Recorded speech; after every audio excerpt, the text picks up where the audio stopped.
Welcome to another episode of Maintain Your Mojo Monday with Marguerite.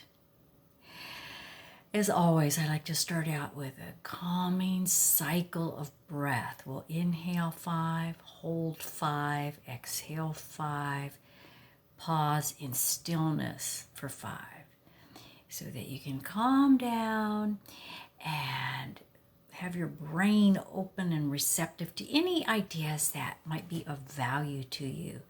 But most of all, for embodying peace, health, and fun. I teach these practices. I've been doing these practices forever. That they lead to embodying peace, health, and fun. Not just thinking it, not just reading the words, being it. So placing your hand on your heart. And here we go. Exhale. 5, 4, 3, 2, 1. Pause. Inhale. 5, 4. Slowing it down. 2, 1. Hold the breath. And bring your awareness inward. Bringing love to your inner atmosphere, feeling some tensions dissolve, and release it out. Exhale. 5, 4, 3, 2, 1. Pause in stillness. More presence right here, fully present. We'll open our eyes.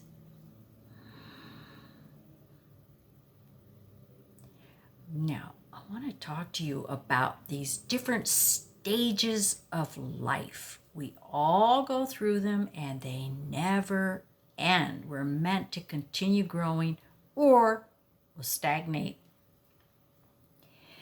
Now, I had this interesting comment where this young kid came on, and I know he was young because I looked at his YouTube channel, and he's a gamer, all these games. That's what he's into, like a lot of the younger people.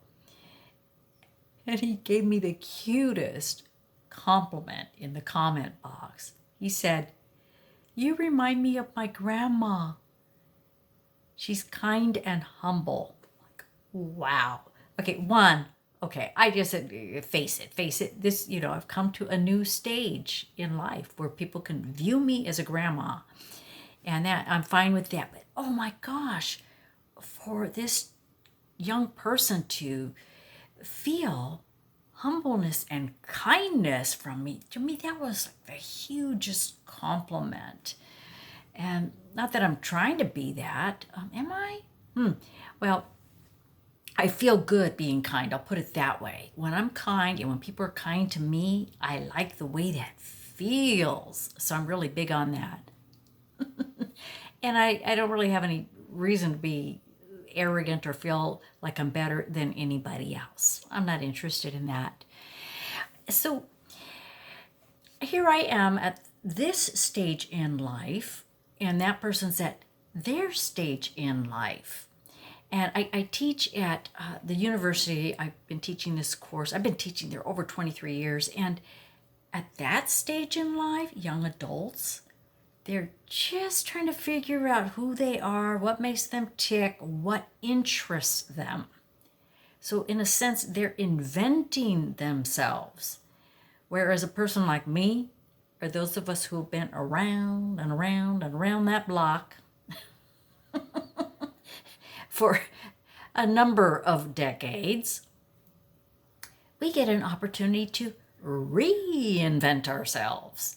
We come into another stage. So I like to teach and live the stage, reinvent myself at every stage on the stage of life. And I like to do it consciously. And life gives you clues about what stage you're at. Because believe me, you'll get the little whisper. You know what I'm talking about. If you don't pay attention, you're going to get a, hey, little tap on the shoulder. And if you don't pay attention and follow where life is leading you, what life is opening up to you, which is really cool. but it can feel scary because it's unknown. Okay, so then you ignore that. Then what happens? Bop. You get a big old bop on the booty. And then maybe a fire has to be set under your arse. Anyways, it's not good. It just doesn't turn out well.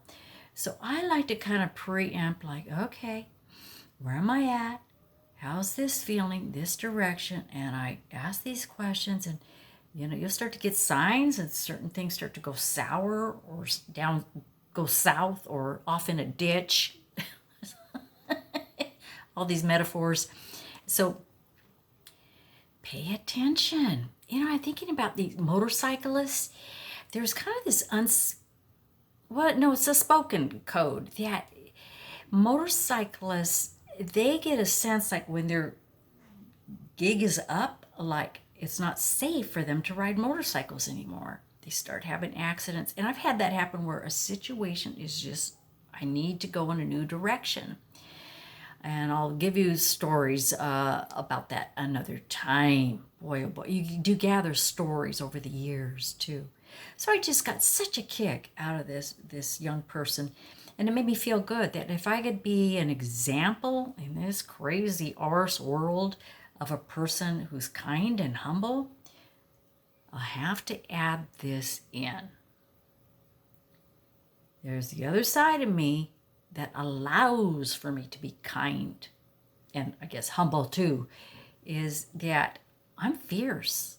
I fiercely protect my peace. Sometimes, I listen to my guidance when I meditate. How do I manage this? How should I handle this? And sometimes it's like, do nothing. Other times it's information. Really? Well, it's not going to hurt anybody. And I'll just do these oddball things that I'm led to do. And it always works out, listening to my intuition. And got to have our wits about us. Listen. So I do have very clear boundaries.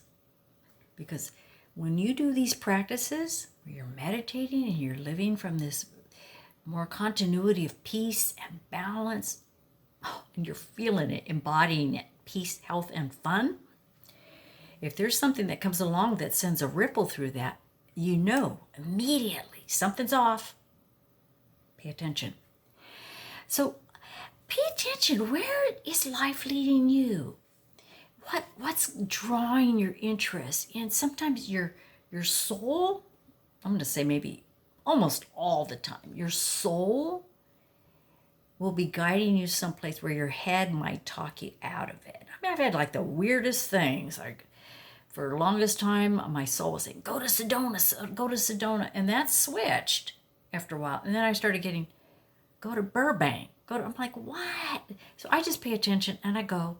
And I had all these really cool things happen in Burbank, my favorite comedy club, meeting people with spiritual things in common and mutual inspiration. So listen, your soul will guide you places that your mind would never think of, and God forbid, other people. Yeah, because everybody else is going to try to tell you what you should do. It takes a lot of work just to listen here. So we've got to stay calm. It's in that calmness where you can hear where your soul wants to go, what the new stage of life is for you. So I'm honored if a young whippersnapper wants to follow my example of humbleness and kindness. What an honor that is. I'm all game for that. So I'm wishing for you super calmness, super clarity, so that you're clearly listening to where your soul is guiding you, and for you to fully embody peace, health, and fun. I'm here to support you with that. So maintain your mojo. And it's such a privilege and pleasure. That's kind of a tongue twister. Pleasure and privilege to serve you and to share with you. Thank you for being with me, and I'll be back next Monday, if not sooner.